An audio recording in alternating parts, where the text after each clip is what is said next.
ఈరోజు చాలా దురదృష్టకరమైన రోజు.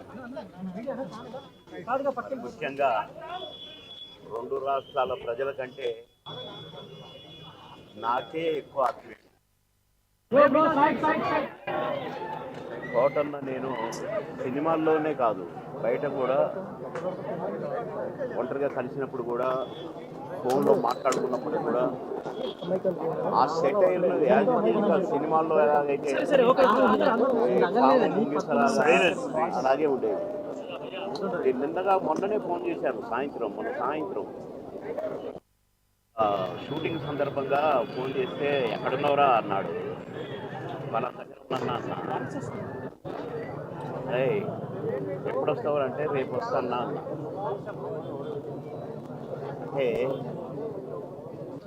అది సాయంత్రం చేస్తే పడుకున్నారు. అదేదో మందు వేశాడు డాక్టర్ గారు అని చెప్పారు. రమ్మన్నాడంట, కానీ ఆయన లేడండి. వెళ్ళిపోయాడు.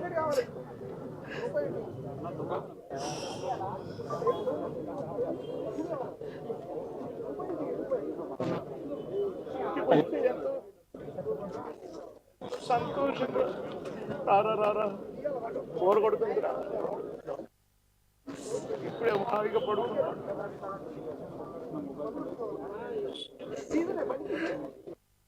ఒక కోటన్నకు తమ్ముడు ఉన్నాడు, కానీ నేనే అసలు తమ్ముడుగా ఫీల్ అయ్యేవాడు.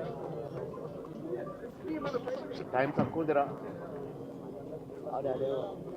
నేను ఎక్కడ ఏ ఊరిలో ఉన్నా, ఏ లాడ్జిలో ఉన్నా పక్క రూములే. మళ్ళీ ప్రొడ్యూసర్లు మొత్తుకునేవాళ్ళు, మీరిద్దరు ఒకటే, నీ రూమ్లో ఉంటాడో లేక నువ్వు ఆయన రూమ్లో ఉంటావు, మాకెందుకండి నష్టం అని అనేవాళ్ళు. అదే ఇదే అని చెప్పేవాళ్ళు. అంతా ఎన్నో సందర్భాలు.